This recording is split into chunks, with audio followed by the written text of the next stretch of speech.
Ella es originaria de Nueva York y bueno, desde muy temprano se ve que tenía como enorme curiosidad intelectual por aprender de diferentes temas.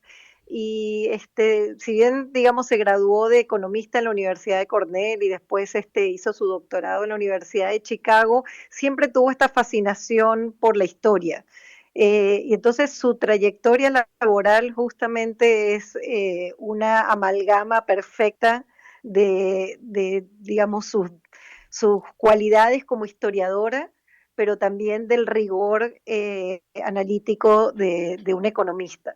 Ujú. Y entonces se ha dedicado, ella ha abordado muchos temas en su trayectoria profesional, pero digamos que en los últimos años y yo diría el foco de su trabajo y por el cual recibe el Nobel es, como decía Luisa, por sus aportes a la comprensión de los roles de las mujeres en el mercado laboral, las razones, Ujú. digamos, de las brechas de género, tanto en la participación como en los ingresos de la fuerza laboral. Mm. Y yo diría que gran parte de su aporte es que precisamente esta mirada desde la historia permitió que ella, digamos, armara una cantidad de datos como ratón de biblioteca Ujú. buscando archivos históricos que nunca, digamos, se habían armado ni existían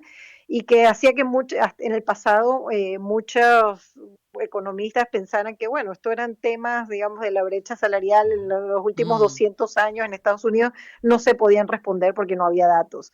Entonces, ella justamente ha demostrado que eso no es verdad, o sea, que es cuestión de persistencia, imaginación, ¿no? Y bueno, obviamente mucho trabajo, pero Claro. que sí era posible responder estas preguntas. Ahora, Sí. Claudia, por lo que veo y amerita pues que le den el Nobel a la doctora Pira, a la doctora Goldin, es, bueno, eso llegará en algún momento, a la doctora Goldin, Ay, es que uno siempre asume como que estos problemas, lo que pasa en Venezuela, lo que pasa en países de América Latina, esas son realidades del subdesarrollo, pero en otras realidades la cosa es como distinta.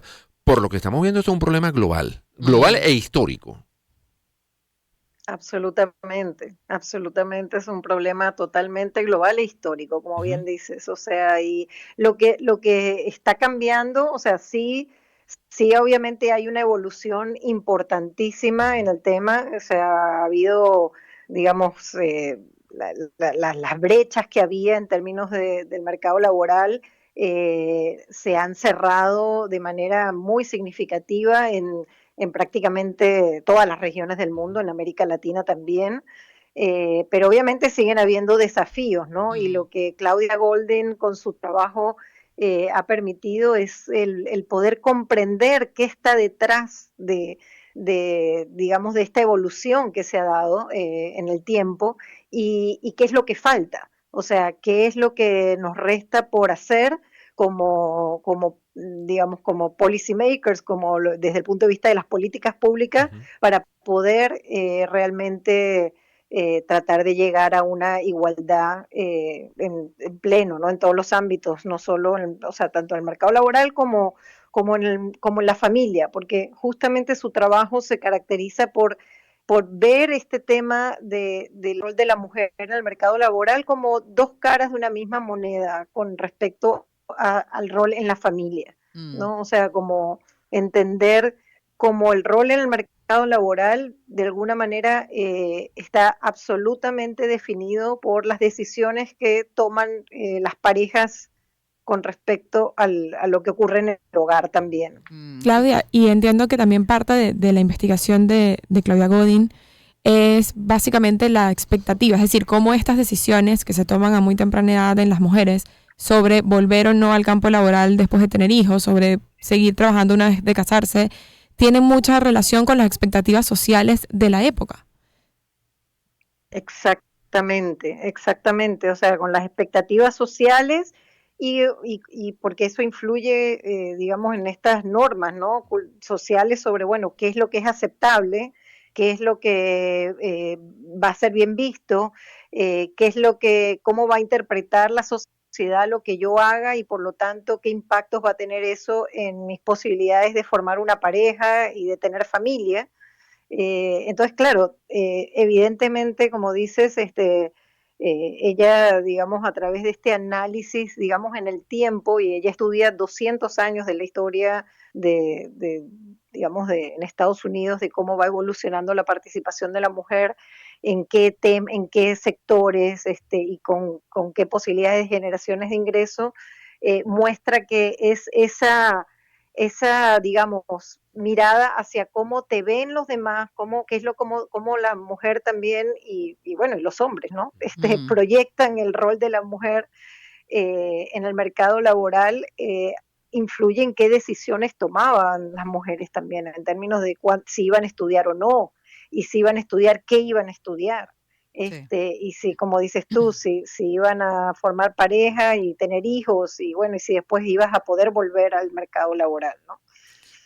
Es una persona Y a su vez lo absolutamente, mismo con las empresas, sí. ¿no? Perdón, y que también las expectativas de los empresarios, o sea, también, ¿no? Sobre qué es lo que piensan que las mujeres iban a hacer. O sea, si tú ibas a contratar una mujer, ¿qué estás pensando que esa mujer va a hacer en el próximo año? Si va a tener hijos, si va a retirarse del mercado laboral. Entonces, claro, muchas de las decisiones que toman todos los actores económicos y las personas están influenciados por lo que tú crees que va a pasar. Mm, mm.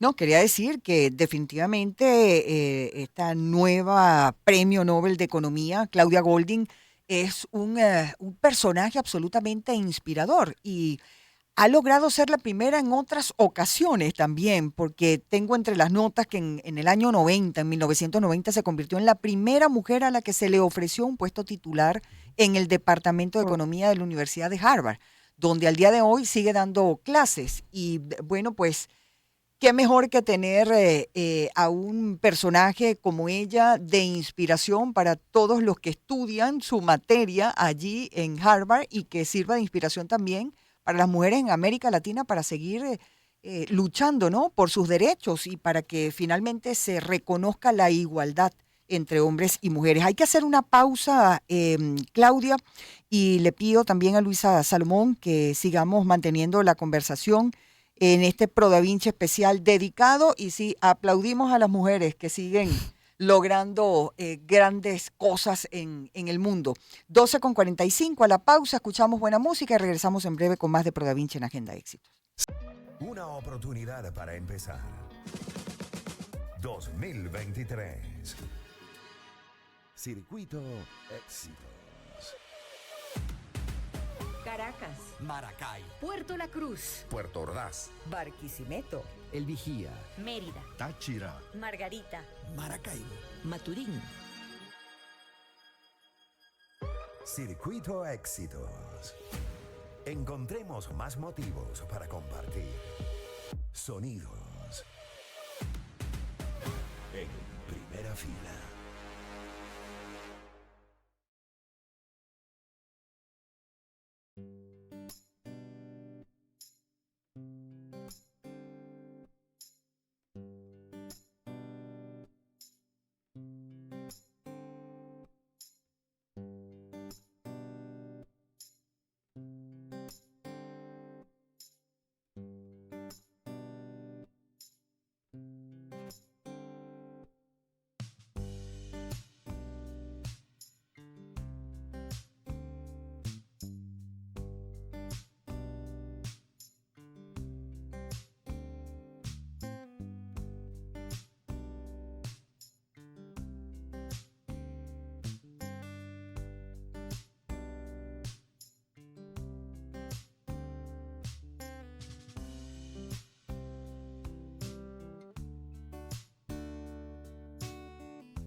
En Laboratorio Clínico Examina estamos comprometidos en ofrecer a nuestros pacientes y también a la comunidad médica exámenes de laboratorio con impacto clínico que permita a los especialistas la toma de decisiones rápidas, y es por ello que en Examina hemos incorporado nuevas pruebas y también tecnología de punta para el diagnóstico rápido y seguro de las enfermedades infecciosas. Comunícate con nosotros para que conozcas las ventajas de las pruebas Film Array para el diagnóstico sindrómico de infecciones respiratorias, gastrointestinales, meningitis y sepsis. Tenemos 3 sedes aquí en Caracas, en Quinta Crespo, al lado de Laboratorios Vargas. Estamos también en La Trinidad, en el 3er piso del edificio de oficinas del Centro Comercial Expreso Baruta, y en La Castellana, en las instalaciones del DICI, piso 3 de la Torre Kepler del Centro Comercial San Ignacio. En Instagram nos encuentras como @Laboratorio Examina y nuestra página web es examina.com.be. Laboratorio Clínico Examina, atento a tus resultados. Bueno, y te recomiendo que le abras una cuenta Divisas Plus de Banplus a tu negocio. Tendrás la tranquilidad de tener esas divisas seguras y siempre a la mano. Tú, tu socio y cualquier otro firmante de la cuenta tienen acceso a las divisas con su propia tarjeta de crédito jurídica. Y cuando se presente un gasto de la empresa y te quedaste sin bolívares en la cuenta, se carga automáticamente a la cuenta en divisas, pagando el monto exacto en bolívares, sin tener que cargar esas divisas en efectivo y sin gastar de más. Cuenta Divisas Plus de Banplus, hacemos país. Piensa, lee y escucha. Sonidos que se leen. Pro Da Vinci. En Agenda Éxitos. Seguimos disfrutando de Pro Da Vinci en Agenda Éxitos. Bueno, la noticia es que la Academia Sueca de las Ciencias ha concedido este lunes el premio del Banco de Suecia en Ciencias Económicas en memoria de Alfred Nobel 2022, comúnmente conocido como Nobel de Economía, a la estadounidense Claudia Goldin, profesora de la Universidad de Harvard en Massachusetts. Y bueno, pues el galardón convierte a Goldin en la tercera mujer en obtener tras 55 ediciones y la primera en lograrlo en solitario, que reconoce sus estudios sobre la infrarrepresentación femenina y los menores salarios de las trabajadoras en el mercado laboral. Luisa Salomón, periodista de Pro Da Vinci, está con nosotros, nos ha traído una gran invitada, Claudia Piras, economista principal en la División de Género y Diversidad del Banco Interamericano de Desarrollo, y además es editora del libro La mujer en el trabajo, desafíos para América Latina. Luisa. Claudia, bueno, seguimos conversando un poco sobre la investigación de Godin, y uno de los hallazgos que se ha destacado de toda su carrera, de sus investigaciones, es el rol del acceso a los anticonceptivos y cómo esto impactó el mercado laboral para las mujeres. Y quería ver si nos puedes explicar un poco cuál es este rol y qué es lo que dice la investigación de Godin sobre esto. Sí, claro, efectivamente, Luisa, esta es una de sus, digamos, de sus trabajos seminales más citados. De hecho, es una investigación que justamente ella realiza junto con su colega y esposo, el profesor también de Harvard, Lawrence Katz. Y este paper se denomina, en español sería como El poder de la píldora, anticonceptivos orales y decisiones profesionales y matrimoniales de las mujeres. Y básicamente en ese paper lo que los autores hacen es analizar cómo la introducción de la píldora en Estados Unidos en el año 60, que fue aprobada, está asociada a las decisiones de carrera que toman las mujeres jóvenes de esa época. O sea, ellos analizan la introducción de la píldora, sobre todo a nivel de las universidades americanas, y que las empiezan a hacer disponibles en distintos momentos, dependiendo también bueno, cómo sabes, en Estados Unidos, al ser un país federal, hay muchas diferencias por estado. Entonces, esa heterogeneidad permite hacer el análisis que ellos realizan del año, esa diversidad del año en que se va introduciendo la píldora en diferentes universidades, y el impacto que eso tenía en términos de el porcentaje de mujeres que decidían estudiar y Y bueno, sí, sobre todo el número de mujeres que decidían estudiar, porque de alguna manera la píldora permitía que pudieran postergar o sea, tener más certidumbre sobre la posibilidad de postergar la maternidad, ¿verdad? O sea, tú Claro. sabías que podías empezar a estudiar una carrera de 4 años o 5 años y que no ibas a quedar embarazado en el camino. Claro. Entonces, realmente tuvo un impacto muy importante en términos de estas decisiones, digamos, profesionales y matrimoniales también de las mujeres, porque al mismo tiempo que todas las mujeres, o sea, de que una proporción grande de mujeres tenía acceso a la píldora, también eso, digamos, como que no terminaba no penalizándote en términos de las posibilidades de obtener un matrimonio. Sí, había muchas más Claro. mujeres que estaban decidiendo estudiar y que luego también ibas a poder, digamos, casarte si querías, ¿verdad? Entonces, bueno, ese es uno de sus papers, como dices, Luisa, bien importantes. También hay otro que es un paper muy, muy citado, que ella publicó en el año 2000 junto con su coautora Cecilia Rouse, que es sobre el tema de las audiciones en las orquestas. Eh, hasta el año 70, creo, realmente las audiciones de los músicos para las orquestas en Estados Unidos eran bastante selectivos, los directores eran quienes escogían a los músicos que iban a contratar, y a partir de los años 70 se empieza a dar un proceso, digamos, como de democratización de las audiciones, donde se publicitaron mucho más, había muchos más aspirantes a ser contratados por las orquestas, y se va introduciendo de nuevo de manera gradual en el tiempo el proceso de audiciones ciegas, es decir, las orquestas empiezan a poner, como decir, como una cortina Ujú. Ok. para que el jurado, que ya no era solo el director, sino que también había otros miembros de la orquesta, pudieran tomar decisiones y evaluar a los aspirantes, ¿verdad? Entonces, bueno, el paper hace uso de digamos, de este proceso gradual en el tiempo para analizar cómo el hecho de tener estas eh, audiciones a ciegas permite incrementar el porcentaje de mujeres, que en ese momento era sumamente bajo, como de 20%.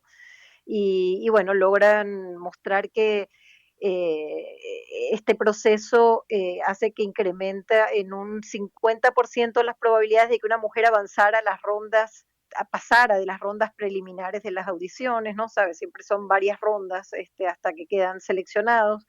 En definitiva, aumentaba más de un 25% el porcentaje de mujeres en las orquestas. Del 70 al 96%, de 1970 a 1996 se puede explicar por este cambio en el mecanismo, digamos, de las audiciones. Y Entonces, bueno, seguramente ese es eso un tuvo un impacto paper que ha también en cuanto a sido. las edades, ¿no? A las edades de esos, eh, digamos, de esos empleados, en este caso en una orquesta, pero el hacerlo a ciego también seguramente, bueno, ya la limitante de ser mujeres jóvenes o mujeres más mayores también de alguna manera se podría borrar o minimizar, ¿no? Sí, supongo, el paper de Ujú. ella es Solamente solamente género, analiza el ok, tema de el sexo, género, sí. exacto, no ve el tema de edad, pero sí, o sea, obviamente lo que muestra, o sea, el mensaje es cómo, digamos, hay mecanismos mediante los cuales tú puedes reducir los sesgos de selección que se dan en muchos procesos, Ujú, ¿no? ujú. Y ese es uno de los papers más citados luego en la economía laboral para analizar precisamente los sesgos en las contrataciones, en los ascensos. Así que bueno, ese es un paper realmente muy de un grandísimo impacto en la literatura en economía. Ujú. Y así hay otros, o sea, hay libros, ¿no? Ujú, ujú. Obviamente no hablamos ninguno, pero los más importantes han sido justamente el análisis de estas trayectorias laborales de las mujeres a lo largo de 200 años en el mercado, tanto en el mercado de Estados Unidos como también hizo investigaciones donde miraba este tema a nivel internacional. Qué bueno. Por ejemplo, una de sus grandes contribuciones, que también ha sido, es un referente en la literatura, es digamos, el asociar como con la forma de una U la participación laboral de la mujer a lo largo del desarrollo, es decir, cómo a lo largo del tiempo la participación laboral femenina era alta, fue bajando como en una U, Ujú. ¿no? En el valle de la U, y luego vuelve a subir con el desarrollo. ¿Y qué estaba detrás de eso? ¿Y cómo se explica por el paso de una economía agraria a una economía industrial y luego de una economía industrial a una economía de servicios? Y cómo eso afectaba las posibilidades de la mujer en vista de, como hablábamos antes, de cuáles eran las normas sociales Así es. sobre qué es lo que era, digamos, bien visto para que una mujer hiciera y qué no, y cómo se explicaba esa forma en U, ¿no? Y la forma en U es algo así como que hoy en día cualquier economista sabe que la participación laboral femenina es una U. Bueno, eso fue algo que conceptualizó Claudia Golden. Bueno, pues qué bueno, de verdad que felices por el nombramiento de esta mujer como Premio Nobel de Economía, bueno, y haber tenido también a Claudia Piras aquí acompañándonos para darnos luces Sí, señor. acerca de quién es Claudia Golding. Muchísimas gracias, Claudia. Luisa. Gracias a ustedes. Y bueno, nos seguiremos viendo. Aprovecho para invitarlos a que visiten el especial de autonomía económica femenina que hicieron Indira Rojas y Francis Peña. Y justamente habla de estos temas en Proda Vinci. Bueno, Excelente. adelantadas a su Nobel. Gracias, Luisa. Llegamos hacia el final de Agenda de Éxitos el día de hoy. Nos despedimos con otro tema escogido por la señora Albany Lozada, Sunday Morning, Maroon 5.